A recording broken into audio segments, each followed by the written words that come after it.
welcome in to the second episode of the Fantasy Football Show. Today is October 28th, 2020.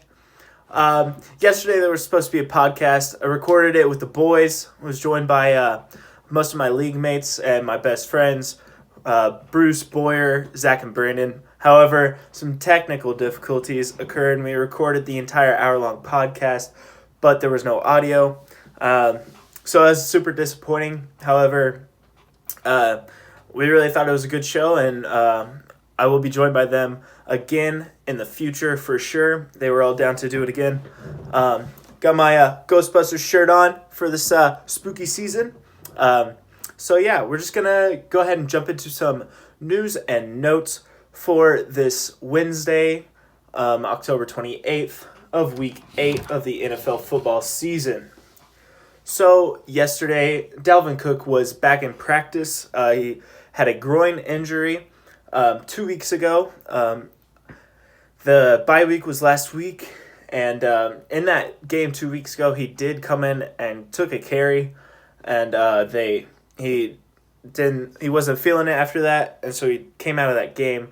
Probably good for the Vikings and Dalvin Cook's long-term health and future. He will be back this week to play, 100% sure of that. Next, the COVID-19 has really been the entire storyline of 2020, not only in the NFL, but in the real world. The Texans on bye this week. However, they had a positive COVID test, and they had to close their practice facility. This is just going to be one of those things we have to monitor throughout the next 2 weeks. They're on bye, so thankfully there will be no schedule changes as long as the team that they played last week. The Packers have no positive tests as well, which so far today, as of noon on this Wednesday, there's no news out of Green Bay. So kind of a interesting signing. Dez Bryant signed to the Ravens practice squad. To me, this doesn't really matter much because Dez has been out of the league for 2 years now, and it's been even longer than that since he's been like the Dez Bryant of old, the dominant, throwing up the X's, Dez Bryant. And plus, in this Ravens team, there's not a big enough pie as far as passing offense to go around to really multiple receivers. I mean, Marquise Brown is I believe, wide receiver like 40-something this year, and he's the wide receiver 1 in this offense. The main receiving option, Mark Andrews, he has been okay as a tight end this year, but not what everyone was hoping for sure. Going as early as the third round in most drafts at the beginning of the season. So yeah, I think this is more of a just kind of throw it up in the air. I mean, I don't see this really turning into anything for this season. But I mean, good to see a big name like him back in the league, I guess. So some trades went down yesterday and today. Cowboys defensive end Everson Griffin, he was traded to the Vikings, back to his home for a 6th-round pick. He's had 2.5 sacks this year for poor Cowboys defense overall, mostly in the secondary, but pass defense starts at the line. You got to get a good pass rush, and Cowboys haven't really had that. I mean, it's a 6th-round pick. The Vikings are getting their guy back. He performed in 2014, 2015, got 12-plus sacks both those years, and in 2017 as well. But yeah, the Cowboys just get worse, and both of these teams are hoping to get on the right track, and I think the Cowboys are just in full tank mode this season after the unfortunate injury to Dak Prescott that really just derailed their entire season. Bengals defensive end Carlos Dunlap.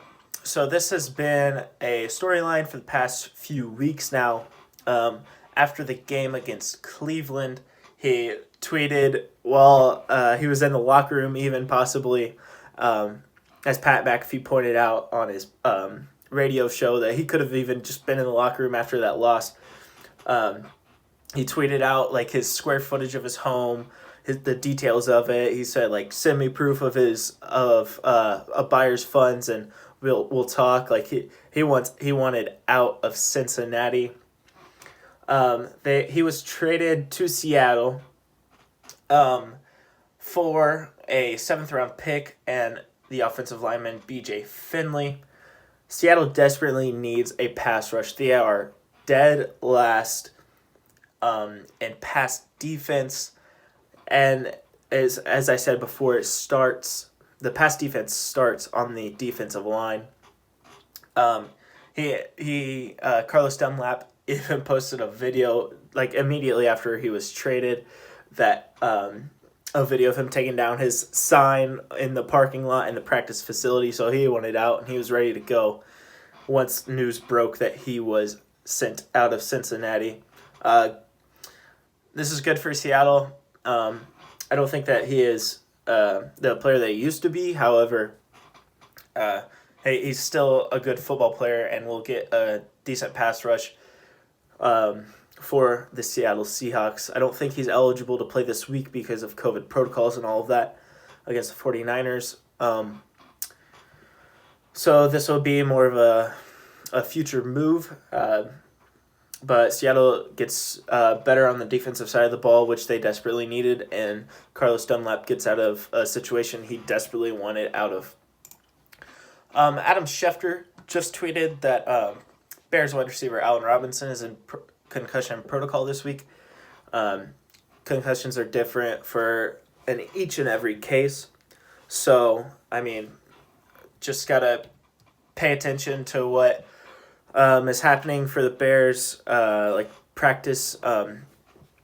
They're just got to pay attention to the Bears practice report and see if Allen Robinson is playing throughout this week. And that Bears offense desperately needs him. I mean, he's their guy on offense. So that wraps up news and notes for this Wednesday, October 28th. I wanted to hop into a quick question here. So which wide receiver duo is the best in the NFL?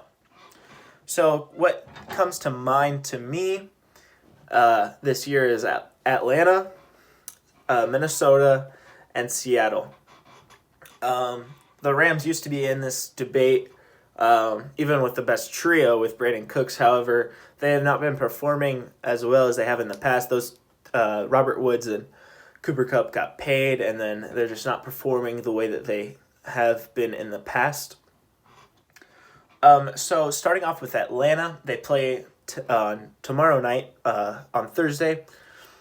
So Julio Jones, he has missed 2 games this season, and in those 2 games, Calvin Ridley didn't perform as well as he was.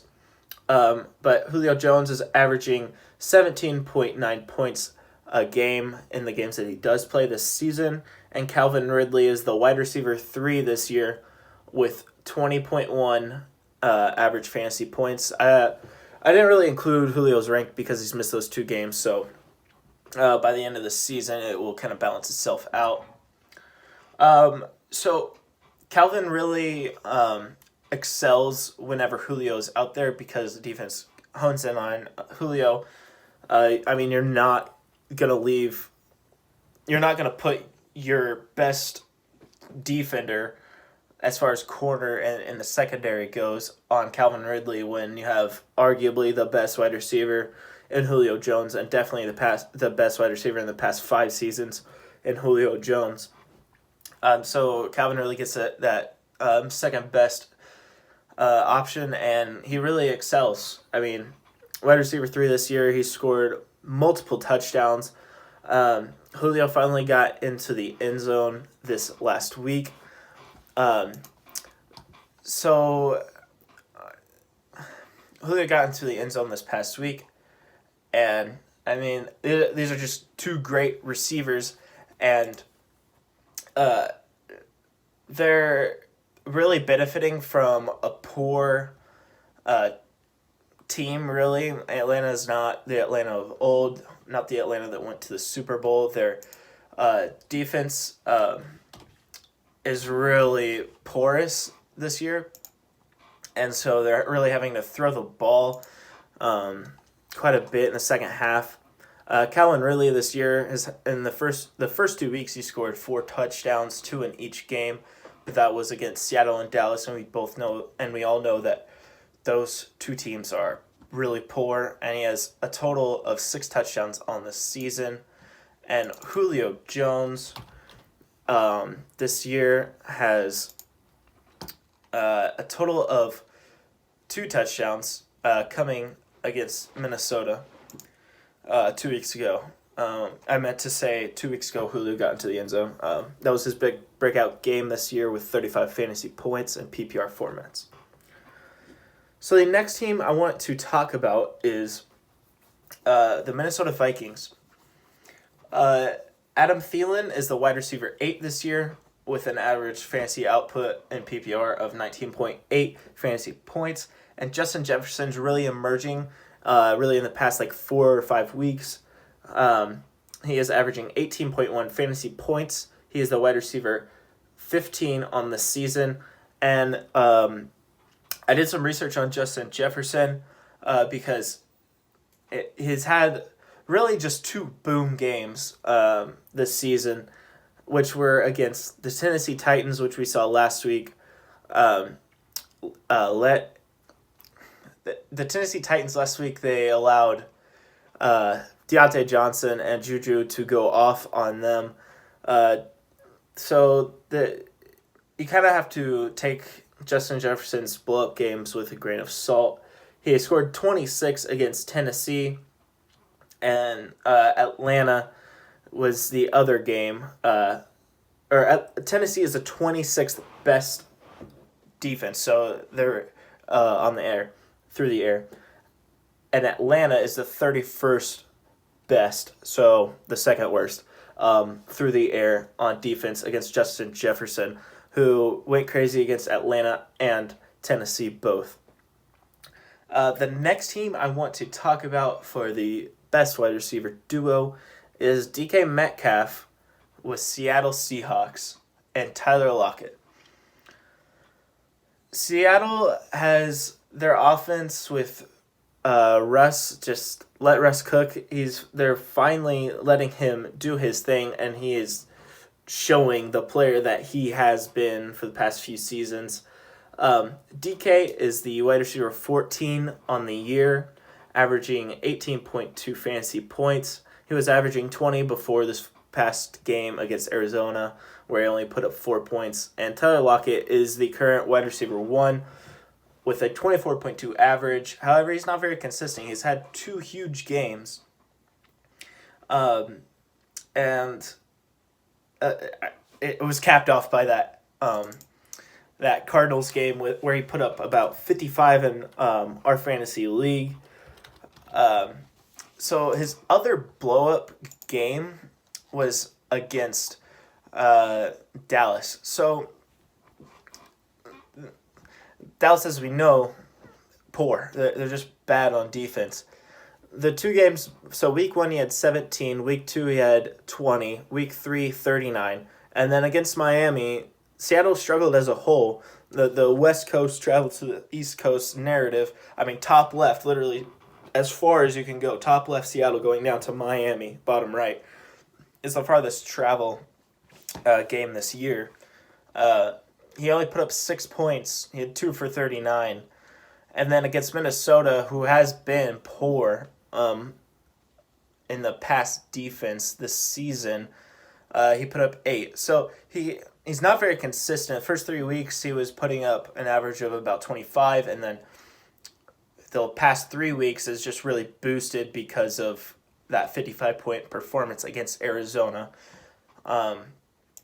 So as a Tyler Lockett owner, I really think that he is just going to bust and score well below his projected point total of, I believe, 19.6 in PPR formats against San Francisco. San Francisco is missing a lot of their defense, especially on the line, and Richard Sherman on IR still. I think this game will be a very competitive game. It is a divisional matchup, which typically the defenses keep it a lower scoring game. However, both of these offenses are incredible, and Seattle's just poor on defense overall, and the 49ers are just suffering from a lot of injuries. So to kind of recap the best wide receiver duo debate of the Atlanta Falcons, the Minnesota Vikings, and the Seattle Seahawks, I think that the best one is Atlanta. Just Julio is incredible, and Calvin Ridley's really stepping into the player that everyone hoped that he would be this season. However, I don't think anyone could have predicted that he would be the wide receiver 3 through 7 weeks of this NFL football season. I think the future is really bright for Seattle. Tyler Lockett is only into his 6th NFL season, I do believe. And DK, this is his 2nd year, and last year he really blew up near the end of the season, which tends to happen with rookie wide receivers. And DK is just turning into the player that everyone hoped that he would be with his physical stature. And, I mean, he's only going to get better, to be honest. As long as everyone can stay healthy, I think that DK's future is super bright. So now, jumping into the game tomorrow night, the Thursday night game, it will be the Carolina Panthers taking on the Atlanta Falcons, who we've talked much about today, and we're just going to continue talking about them. So Carolina's the home team, and they are 2.5-point favorites with a 49.5 over/under. So Vegas isn't really projecting this to be a bit of a shootout, which I could see sort of happening with this poor Atlanta defense. They're really bad against the pass, Atlanta is, and Carolina's more middle of the road. I think they were 16th against the pass and against the rush. The narrative of this game is the McCaffrey storyline. He's coming back from his high ankle sprain. It kind of seems like he might play, especially yesterday after the whole jersey fiasco of he went to practice in a non-contact and then he left practice with a contact jersey on. So it'll be interesting. If McCaffrey does play this game, you have to put him into your lineup. I mean, he might become the McCaffrey that we all know and love, or they might hold him back a little bit. I think you have to adjust expectations. He's not going to get literally 100% of the snaps, which he has done in the past, especially with Mike Davis's kind of stepping into that role and really performing quite well. Not as well as McCaffrey, because McCaffrey is the best running back in the NFL. But Mike Davis hasn't been any slouch. However, Jared Smola on Twitter tweeted a good question. I really liked it because Mike Davis, he seems to be slowing down. He's in the past 2 games, he's averaged only 2.6 yards per carry. And according to Pro Football Focus, he has been graded. His 2 worst grades have been in the past 2 games. However, it is smart to note that those past 2 games have been against Chicago, which is the 16th best rushing defense, allowing 119 yards, and which Mike Davis only scored 11.5 fantasy points, which owners were hoping for his 20-plus performances, which he was doing the 3 weeks prior, from week 3 through 5. And then that other game which Mike Davis didn't perform as well against, was this past week against New Orleans, which they are the fourth best rush defense, only allowing 89.7 rushing yards, and Mike Davis only put up 8.6 points. However, it is good to note that he only got 7 touches on the ground, whereas from weeks 3 through 6, he was getting an average of about 16 rushes a game on the ground. Mike Davis will definitely have a role going forward when McCaffrey comes back, whether that is this week or not. However, I think we can't really expect Mike Davis, if McCaffrey doesn't play tomorrow night, I don't think we can really expect him to go off, even though this Atlanta defense isn't as good. I don't think that Mike Davis will perform up to his 19-point projection on ESPN and PPR formats. So breaking down the quarterback position in this game, Teddy Bridgewater, the current quarterback 14, takes on Matt Ryan. Well, Teddy takes on the Atlanta defense, which is poor. I've said it probably 4 times this podcast. You just got to get that message across. And Matt Ryan, the quarterback 13 on the season. So they're both ranked fairly similar on the season-long projection. However, Teddy gets the poor D, so I'd rather have Teddy Bridgewater in this matchup, despite the fact that Matt Ryan has kind of come into his own lately. I kind of want to break down his recent performances.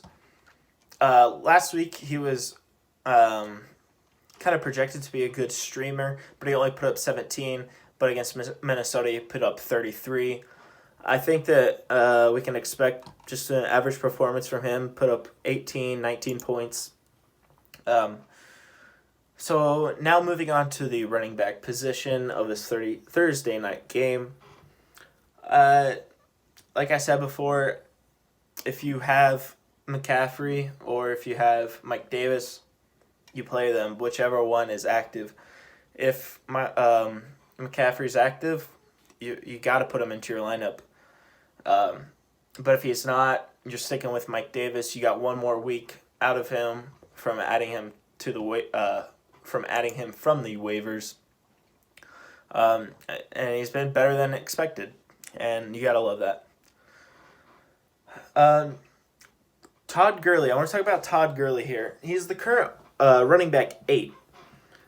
He's surpassed my expectations, just above and beyond. Like, I have no shares of Todd Gurley anywhere because I just did not believe in him. I believed more in David Johnson this season to get back on track, but that has not happened. And Todd Gurley is really just, he's not the Todd Gurley of old. He's not getting that receiving work as much. However, lately, I do believe that he has. Just to break down his season so far this year, he's in the past 2 games he's gotten 20+ carries, which last year just did not happen. He's not very efficient on the ground. However, against Detroit, he got into the end zone, which you have to love that. I mean, if you drafted him where you did, you're extremely happy with his performance so far. However, going forward, next week he has Denver, a bye, New Orleans. It's not looking very good for him. This week I expect a solid performance from him, possibly getting into the end zone. But I don't think you can expect much going forward after tonight. But if you haven't put him into your lineup, I think he'll have a great game. So breaking down this wide receiver position for this game on Thursday night, it's an interesting one because Carolina's kind of had the resurgence of DJ Moore, and he was expected this year to have a breakout season, which at the beginning of the year did not really happen. Through the first 4 weeks, he only had one performance over 9.5 fantasy points in PPR formats. And that performance was against Tampa Bay, and he scored 20. But since week 4, he's had a performance of 24 against Atlanta in week 5, 14 against Chicago, and 30 against New Orleans. So I think we can expect another good performance from DJ Moore. And it's important to note that starting in that Atlanta game, he started getting into the end zone. He had 1 touchdown in that Atlanta game, and then 2 against New Orleans. And that's kind of been what has helped him kind of step into what people expected him to be this season. However, this isn't anything bad on Robbie Anderson, in my opinion. Robbie Anderson, the gap at the beginning of the season was fairly large between the two. Like, Robbie Anderson was someone to pick up off of waivers. However, he only has 1 touchdown on the year, and it was in that first week. He's been very consistent, putting up close to 12-plus every game, but really not going over 20, except for that week 1 in which he put up 30. However, DJ Moore is closing up that gap, but it's not because Robbie Anderson's declining. Robbie Anderson is declining some, but not much. He's really staying where he was, and DJ Moore is just kind of closing that gap between them in fantasy output this season. So another tweet that Jared Smola put out today was he noted Teddy Bridgewater's passing completion percentage. The tweet said that Teddy Bridgewater this season has completed 74% of his passes outside of the opponent's 10-yard line, which is very good, very efficient.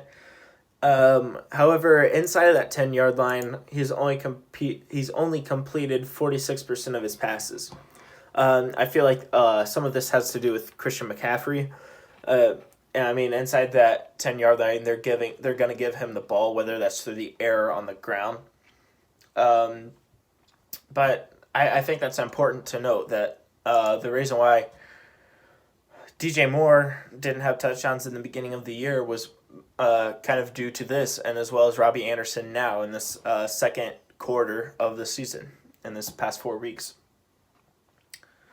So the Atlanta side of the ball on the receiving end, I think it's very simple. Julio was questionable, but I mean, he's a veteran. He had limited practice work. But I mean, he will play this game. When he's active, you play him. Same with Calvin Ridley. I don't think you really need to break this down much. Now moving on to the tight end position, there's not much to really break down. If you have Hayden Hurst, you play him because he's the current tight end 4 on the year. But I mean, you don't have Ian Thomas. He's not performed this year. He's caught 1 touchdown, and that's the only thing notable of his season so far. If you have Hayden Hurst, you play him. Simple as that. So my prediction for this game is that Atlanta gets the job done away from home. I think they start to turn things around. I think that they could put up a lot of points against this Carolina defense, and this game could turn into a shootout. So wrapping up this Wednesday podcast, I want to go on to a little bit of keep, trade, cut situation here. So starting off with Rob Gronkowski. So Chris Godwin caught a touchdown and broke a finger, played the rest of the game, even put up some more fantasy points. However, he had surgery on that finger yesterday, and he's out this week. I think that the matchup between the Bucs and the Giants is going to be... I think it's going to be Tampa Bay just absolutely slaughtering them. And I think Gronk picks up a lot of work in this game. I personally would want to keep him. I think that this output might be season long. However, if you're worried about the new wide receiver addition in Antonio Brown, then I feel like you could trade him with good name value, and especially after these past 2 weeks performances. What I would want to get in return for Gronk is either their tight end or I guess if they aren't really having if they're trading for a tight end, the team trading for him probably hasn't had a very good outlook at their tight end position. On waivers, I would look at adding, first, trading Gronk. I would want to get maybe a wide receiver 1, running back 2, something like that out of him. And if you had to go to the waivers for tight end, there are a few good options. New Orleans has been porous against tight end, and Jimmy Graham is only rostered in 65% of leagues. However, on the lower percentage of ownership sides, Richard Rodgers, tight end for the Philadelphia Eagles. They have a Sunday night game against Dallas. I've been talking about it this entire podcast, poor defenses, and Dallas is one of them. They're 21st against the tight end, and Richard Rodgers last week had a decent game. He had 6 for 85 with a total of 14.5 fantasy points. He had 8 targets. And currently with both Zach Ertz and who's the other tight end? With Zach Ertz and Dallas Goedert both on IR currently. I think Richard Rodgers is someone to add in replacement of Gronk if you were to trade him. However, this will only be a 1 week kind of deal, and you'll have to get, if you want to keep on the Philadelphia Eagles side of things at the tight end position, Dallas Goedert is only owned in 28% of leagues, with him being on that IR, and today he was activated off of that IR. I think without Zach Ertz as the tight end 1, however, Dallas Goedert has performed this season. So next player I want to bring up is Amari Cooper. This week they're probably going to have a third-string quarterback, and even if Andy Dalton does come in to play this game or just rest of season, I don't want any Cowboys. I don't want Amari Cooper. I trade him away on purely name value, and I get an RB2. I don't want any part of it. I don't want Amari Cooper on my team. You can't cut him because he's just too big of a name. Yeah, that's just where I stand. Same with Zeke. I wanted to bring up Ezekiel Elliott's name. I think you trade him away as well. I think you could get maybe a wide receiver 1 out of him. There's a lot of Dallas Cowboys fans. It's kind of cringe. I hate the Cowboys, but there's a lot of Cowboys fans, and they like Zeke. Zeke should be the focal point of this offense. However, he hasn't been in the past 2 weeks. Only getting like about 60% snap percentage versus previously in the season it was upwards of 80+%. I would want to get rid of Zeke and Amari Cooper. I would trade both of them. Chase Claypool. This one's interesting because yesterday this Steelers wide receiver core was a large talking point of our podcast. And we have a Steelers fan in our friend group, and he really broke this down quite well, I think. The breakdown went as simple as this. Diontae Johnson plays, he is a wide receiver 1. When Diontae Johnson does play, Chase Claypool is the third option in this offense. He does not get the touches that everyone wants. So in week 3, Diontae Johnson was hurt. He got 3.4 fantasy points. Chase Claypool did.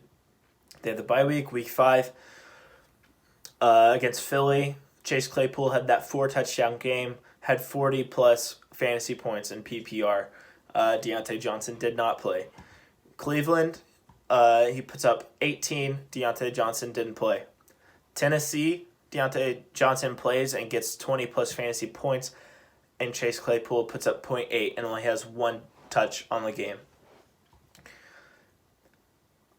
Diontae Johnson is questionable going into this game against Baltimore. However, I think he plays, and Chase Claypool doesn't have a great game. I'm fine with keeping him for now until maybe another breakout performance, and then you trade him high. But I think right now you could still trade him away and get good value. I think you could get a wide receiver 2 out of this, and Chase Claypool is not a wide receiver 2, in my opinion, for season long. So I think you trade him away, get another receiver or running back that you can start on a few of your rosters. Juju Smith-Schuster, again, Diontae Johnson's the wide receiver 1 in this offense. Juju, after that big performance, you have to trade him. I don't think you should keep him, especially against Baltimore coming up. His value will go down after this week. I think you trade him. This is going to be his highest value of the season, I do think. I think you trade him away right now. DeAndre Swift. So, personally, I hate committee backfields. I think everyone in fantasy does. DeAndre Swift has had a good past few weeks. Everyone was really sad when Adrian Peterson got signed to this team because we all knew that it would take away touches from DeAndre Swift, the talented rookie. He has that big playability, putting up 116 yards in week 6 against Jacksonville on only 14 touches and having 27 fantasy points. And then last week, on only 9 carries, he put up 14. This week he has Indy, so this is going to be a poor week with Indianapolis's defense, top 5 against the pass and the run in both categories. I think you should try and trade him away. However, I guess I'm fine with keeping him because he has that breakout talent that maybe Adrian Peterson, I mean, he doesn't really get hurt, especially recently. And maybe he just gets kind of touched out of this offense. I don't really see that happening much, but I think that DeAndre Swift is explosive enough to take over this backfield, but I don't think that's what Mike Patricia really wants. He said that he wants a committee backfield, and he apologized to fantasy owners for that. But I guess you can keep him, but I would try and trade him. Maybe you could get something out of him. Ronald Jones is the next player I want to bring up. This is an issue for myself as a Ronald Jones owner because of the emergence of Leonard Fournette and the signing that I was an owner before Leonard Fournette came onto this team, and once he came onto the team, I was sad. I mean, he's shown in weeks 4 through 6 the kind of back that he is. He's a beast on the ground. He put up 100-plus yards 3 straight weeks. However, last week, I believe the percentages were pretty much 50-50 between the two. as far as snap percentage, now that Leonard Fournette is healthy off of that ankle injury.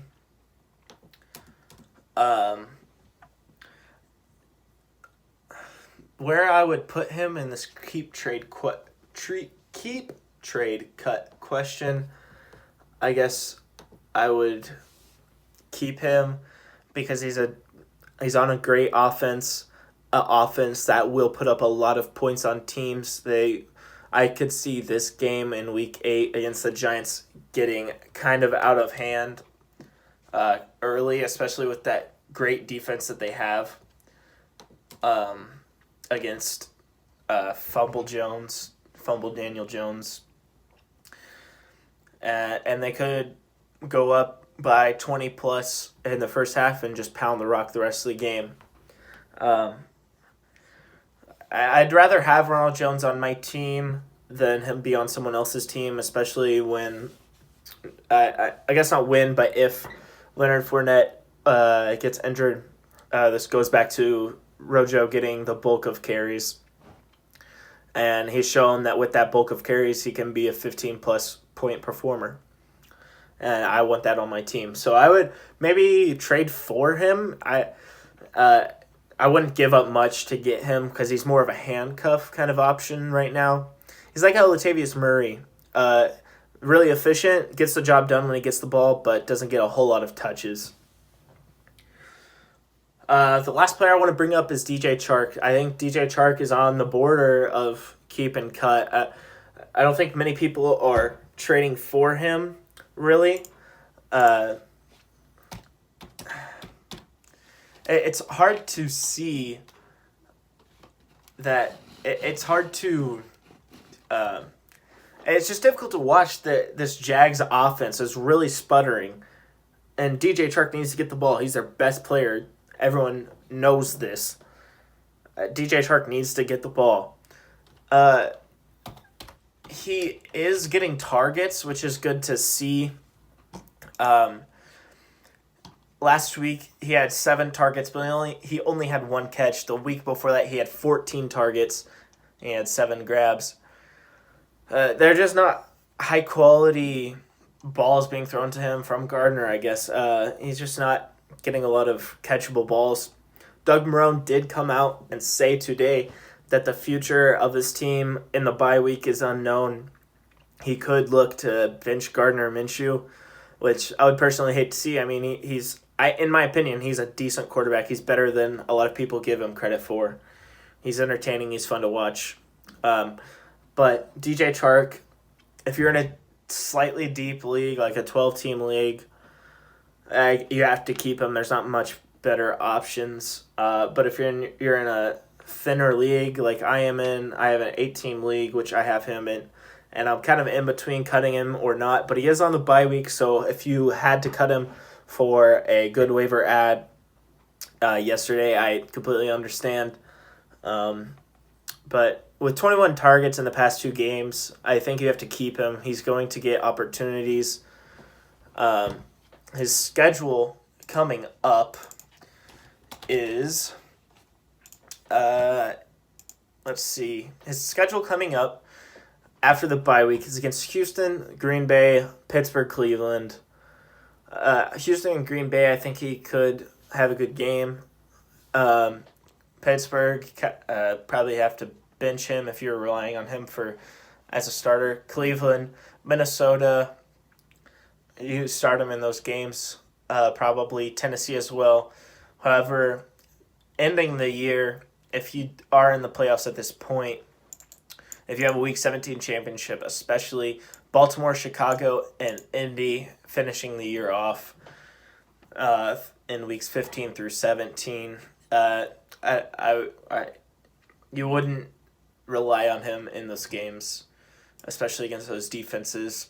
They would get off after Gardner. I think you keep on to DJ Chark, especially with those target numbers. That's just how I feel. So that concludes Keep Trade Cut on this Wednesday, October 28th. And that will conclude today's podcast. Thank you very much for watching. I apologize for not putting out an episode yesterday. I recorded it, had a lot of fun. I thought it was a great episode. However, technical difficulties. We'll get some of the boys on this for sure. And I know they're looking forward to it, and I am too, and you should be too. So yeah, thank you very much for watching. Yeah.